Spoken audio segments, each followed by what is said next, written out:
तो students last day हमने जो फंडामेंटल क्वांटिटीज़ को पढ़ा था, डेराइव्ड क्वांटिटीज़ को पढ़ा था और ऐसा ही सिस्टम ऑफ यूनिट्स के अंदर सारी क्वांटिटीज़ को देखा था, उनके यूनिट्स को देखा था। तो आज हम जितनी 7 फंडामेंटल क्वांटिटीज़ हैं उन सब की डेफिनेशंस को देखने जा रहे हैं।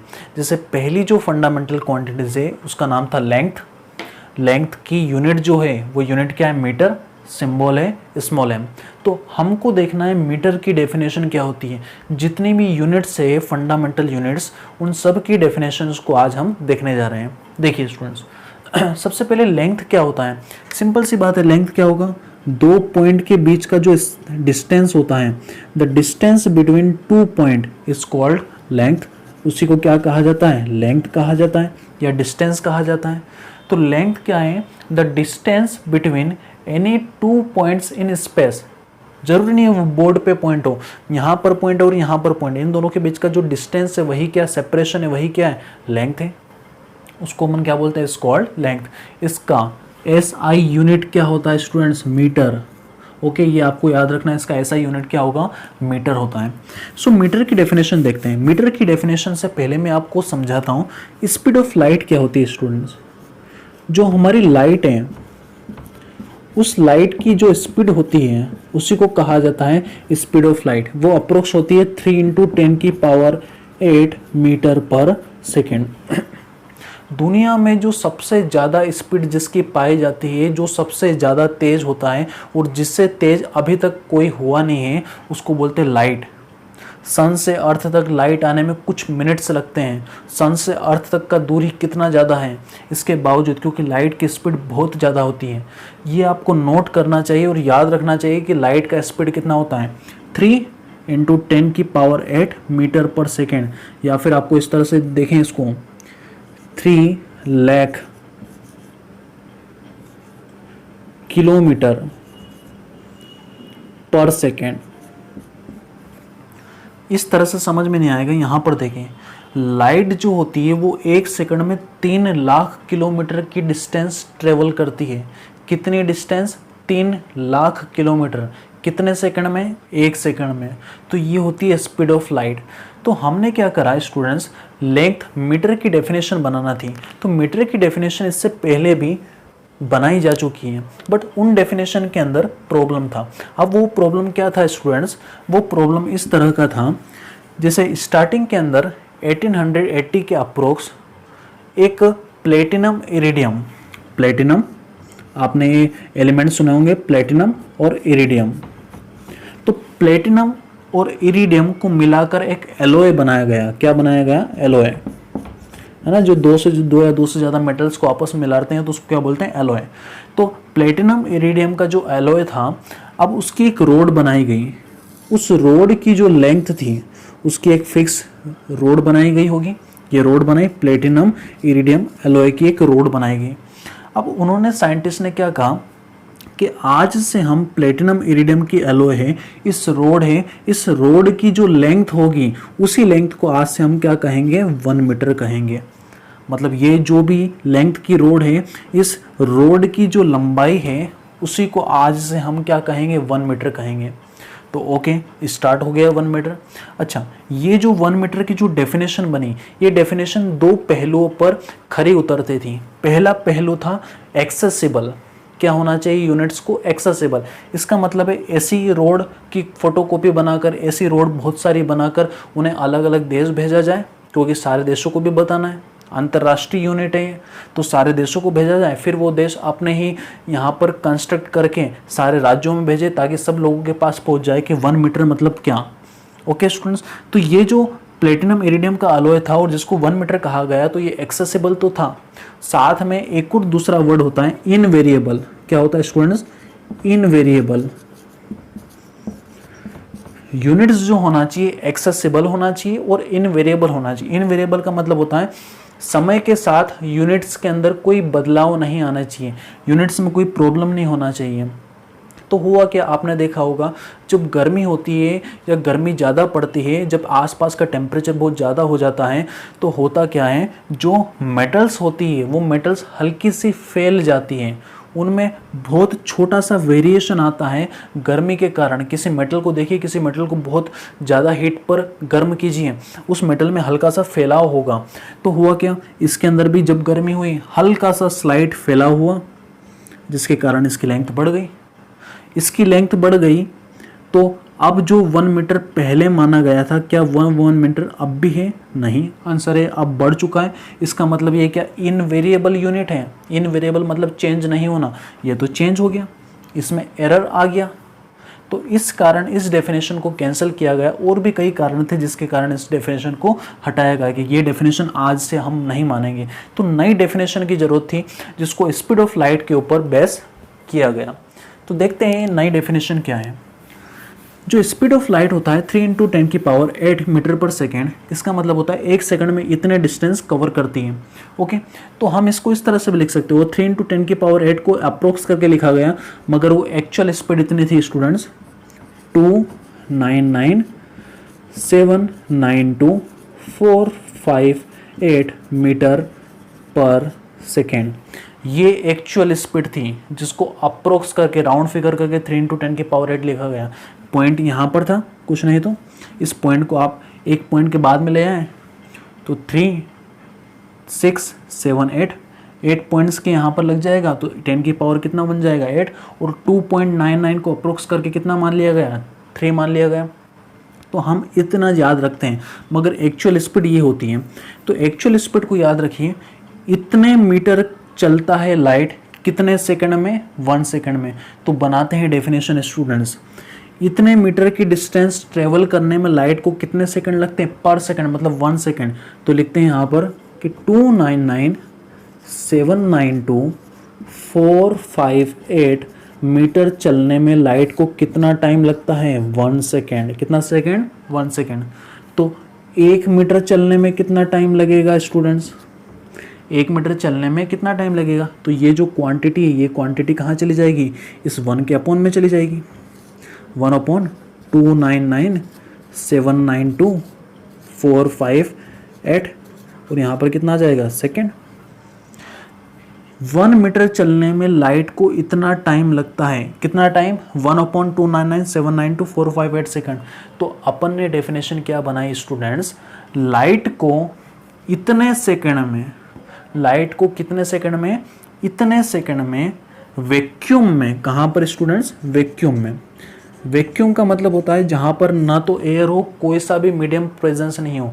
जैसे अपना जो स्पेस होता है, स्पेस के अंदर ना तो हवा होती है, पानी होता है, कुछ भी मीडियम नहीं होता, तो वहाँ पर कुछ नहीं होता, तो उसको हम क्या बोलते हैं? Vacuum.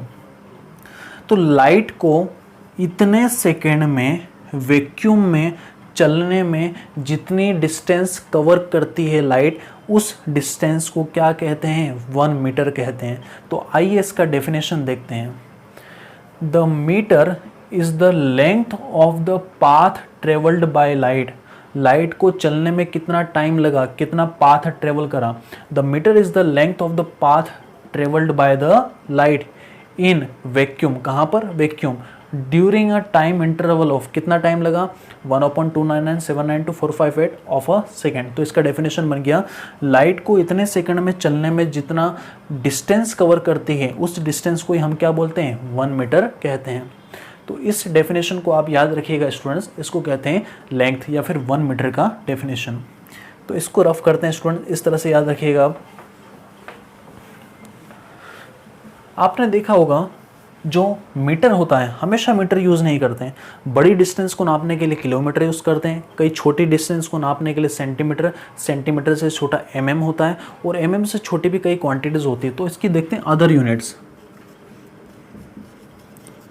Other units of length. Length की कुछ और यूनिट्स भी होती है जो प्रचलन में हैं, उनको देखते हैं यहाँ पर। देखिए, पहली यूनिट से इसको कहते हैं माइक्रोन स्टूडेंट्स। क्या कहते हैं? माइक्रोन। माइक्रोन को इस तरह से लिखा जाता है 1 माइक्रोन। माइक्रोन को रिप्रेजेंट किया जाता है इससे 1 माइक्रोमीटर। ये ध्यान रखें, इस वर्ड को कहा जाता है माइक्रो। क्या कहा जाता है? माइक्रो। तो 1 माइक्रोमीटर रिप्रेजेंट किया जाता है, 1 micrometre is equal to 10⁻⁻⁶ metre.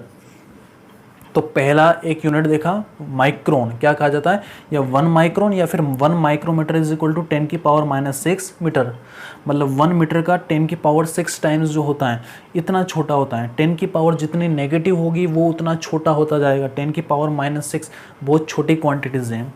इसका दूसरा यूनिट देखते हैं स्टूडेंट्स। दूसरा यूनिट जो होता है उसको हम कहते हैं एंगस्ट्रॉम। एंगस्ट्रॉम, ये एंगस्ट्रॉम यूनिट्स आपने सुना होगा कहीं। एंगस्ट्रॉम यूनिट का सबसे ज़्यादा यूज़ होता है वेवलेंथ नापने में।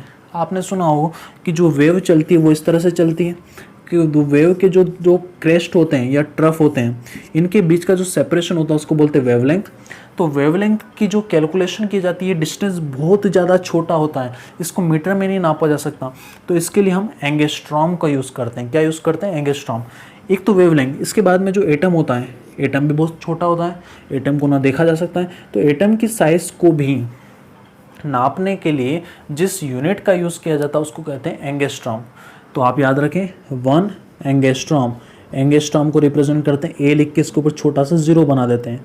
तो इसको पढ़ते हैं 1 एंगस्ट्रॉम इज इक्वल टू 10 की पावर -10 मीटर। ये यूनिट और छोटी हो गई है, 10 की पावर -6। जितनी ज़्यादा नेगेटिव होगा वो उतना ज़्यादा छोटा होगा। एंगस्ट्रॉम का यूज़ वेवलेंथ नापने के लिए या फिर एटम के साइज़ को कंपेयर करने के लिए, नापने के लिए किया जाता है। इसके बाद में देखते हैं एक यूनिट होती है फर्मी। क्या होती है स्टूडेंट्स? फर्मी। इसको लिखा जाता है 1 फर्मी। फर्मी को रिप्रेजेंट किया जाता है F से। 1 फर्मी इज इक्वल टू 10 की पावर -15 मीटर। अगर आपको एटम से भी छोटी चीज़ नापना है, एटम से छोटा क्या होता है? इसके अंदर न्यूक्लियस, जो न्यूक्लियस होता है उसका साइज़ बहुत ज़्यादा छोटा होता है। तो न्यूक्लियस के साइज़ को मेज़र करने के लिए और छोटी यूनिट की ज़रूरत है। उस यूनिट को कहते हैं हम फर्मी। क्या कहते हैं? फर्मी। उसको 1 स्मॉल f से लिखा जाता है इज इक्वल टू 10 की पावर -15 मीटर। अब स्टूडेंट्स कुछ बड़ी यूनिट्स देखते हैं। बड़ी यूनिट्स क्या है? छोटी चीज़ों को तो नाप लिया, अब कुछ बड़ी यूनिट्स देखते हैं। बड़ी यूनिट्स में क्या होगा स्टूडेंट्स? इसके बाद में जो यूनिट आता है उसको आपने पढ़ा होगा, इसको कहते हैं लाइट ईयर। क्या कहा जाता है? Light year. Light year simple सा क्या है? जो लाइट है वो एक साल में जितना डिस्टेंस कवर करती है, the distance travelled by light in 1 year is called light year. तो क्या डेफिनेशन लिखेंगे स्टूडेंट्स की? The distance travelled by light in 1 year is called light year. तो लिख लेते हैं यहाँ पर the distance travelled by light in 1 year is called light year. Is called what? Light year. Okay students, तो light year क्या होगा? Light ने एक साल में जितना डिस्टेंस कवर करा उसको अपन क्या बोलते हैं? Light year. ओके, तो डिस्टेंस निकालते हैं। आपने फॉर्मूला देखा होगा स्टूडेंट्स, एक फॉर्मूला होता है speed is equal to distance upon time.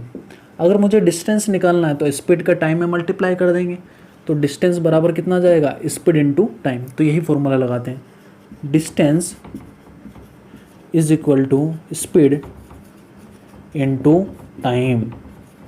अब देखिए यहाँ पर आपको डिस्टेंस मेज़र करना है, लाइट ने एक साल में कितना डिस्टेंस ट्रेवल करा। तो ओके, लाइट ईयर को स्मॉल फॉर्म में रिप्रेजेंट किया जाता है 1 लाइट ईयर। लाइट को LY से, इसका फुल फॉर्म होता है 1 लाइट ईयर। स्पीड, लाइट की स्पीड कितनी होती है स्टूडेंट्स? अभी हमने देखी लाइट की स्पीड 3 × 10 की पावर 8 मीटर पर सेकेंड। मीटर पर सेकेंड। टाइम, एक साल में कितना टाइम होता है स्टूडेंट्स? तो हमें जो टाइम लिखना है वो सेकंड में लिखना है। किस में लिखना है? सेकंड में। क्यों? क्योंकि स्पीड जो लिखी है हमने वो मीटर पर सेकंड में लिखी है स्टूडेंट्स। किस में लिखी है? मीटर पर सेकंड में। तो यहाँ पर जो टाइम लिखा जाएगा वो भी किस में लिखा जाएगा? सेकंड में लिखा जाएगा। तो देखते हैं, एक साल, बोलिए एक साल में कितने दिन? तो अपन लिखेंगे 365 डेज। बिल्कुल। अच्छा, एक दिन में कितने घंटे? 24 आवर्स। 1 आवर्स के अंदर कितने मिनट? 60 मिनट। और 1 मिनट के अंदर कितने सेकंड? 60 सेकंड। बस मल्टीप्लाई कर लीजिए सबका, तो आपके पास आ जाएगा 1 लाइट ईयर। तो ये 1 लाइट ईयर अप्रोक्स होता है स्टूडेंट्स, याद रखिएगा इसको, 9.46 इंटू 10⁻15 मीटर। कितना होता है स्टूडेंट्स? 9.46 into 10⁻15 metre. डायरेक्ट याद रखिएगा, चाहे तो आप मल्टीप्लाई कर सकते हैं, मल्टीप्लाई करने में याद रखिएगा 10⁻8 को सेपरेट रखिएगा, सारी चीज़ों का मल्टीप्लाई करिएगा, जितने ज़ीरो आए उन ज़ीरो को वापस 10⁻8 में जोड़ दीजिएगा, तो इस तरह आ जाएगा 9.46 इंटू 10⁻15 मीटर। आगे से एक नंबर छोड़ के जो पॉइंट लगाया जाता है और इस फॉर्मेट में लिखा जाता है, इस फॉर्मेट को कहा जाता है साइंटिफिक मेथड। क्या कहा जाता है? साइंटिफिक मेथड या साइंटिफिक नोटेशन। तो हमेशा आप जितने भी डाटाज देखेंगे, सारे डाटाज आगे से एक नंबर छोड़कर डेसिमल लगा होता है, तो ये होता है साइंटिफिक वे। तो 1 light year is equal to 9.46 into 10⁻15 metre. एक और यूनिट यूज़ करते हैं स्टूडेंट्स, इसको हम कहते हैं एस्ट्रोनॉमिकल यूनिट। क्या कहा जाता है इसे? Astronomical unit. एस्ट्रोनॉमिकल यूनिट क्या होता है स्टूडेंट्स? सिंपल सा है, देखिए डेफिनेशन आप लिखिएगा। एस्ट्रोनॉमिकल यूनिट का मतलब होता है जो सन है हमारा, सन और अर्थ, सन और व्हाट? अर्थ। सन का जो सेंटर है और अर्थ का जो सेंटर है, इन दोनों के बीच की जो एवरेज डिस्टेंस होती है, average distance between the centre of sun and the centre of earth, sun और अर्थ के सेंटर के बीच की जो डिस्टेंस होती है, उसी डिस्टेंस को हम बोलते हैं एस्ट्रोनॉमिकल यूनिट, और इसे शॉर्ट फॉर्म में लिखा जाता है एस्ट्रोनॉमिकल के ए, यूनिट के लिए यू, कैपिटल ए यू। तो डेफिनेशन क्या बनेगा? The average distance between the centre of sun and the centre of earth is called astronomical unit. तो 1 एस्ट्रोनॉमिकल यूनिट कितना होता है students? 1 astronomical unit is approximately equal to the 1.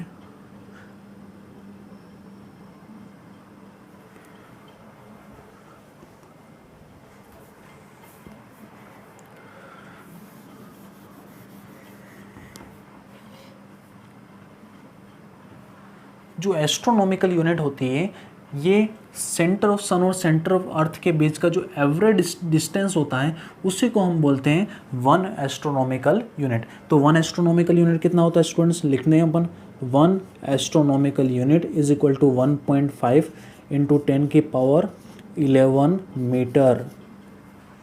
याद रखिएगा, astronomical unit कुछ नहीं है, सन और अर्थ के बीच की जो दूरी होती है उसी को हम बोलते हैं एस्ट्रोनॉमिकल यूनिट। अच्छा, कौन ज़्यादा है, लाइट ईयर बड़ा है astronomical unit? Of course light year बड़ा है, 10⁻15 है, और यहाँ पर 10 की पावर कितनी है? 11। जब भी दो चीज़ों को कंपेयर करें इस तरह से, तो आगे वाली क्वान्टिटी से कंपेयर न करें, पहले 10 की पावर से कंपेयर किया जाता है। ओके, तो इस तरह से हमने आज लेंथ को पढ़ा। इसके बाद में हम देखेंगे मास की यूनिट।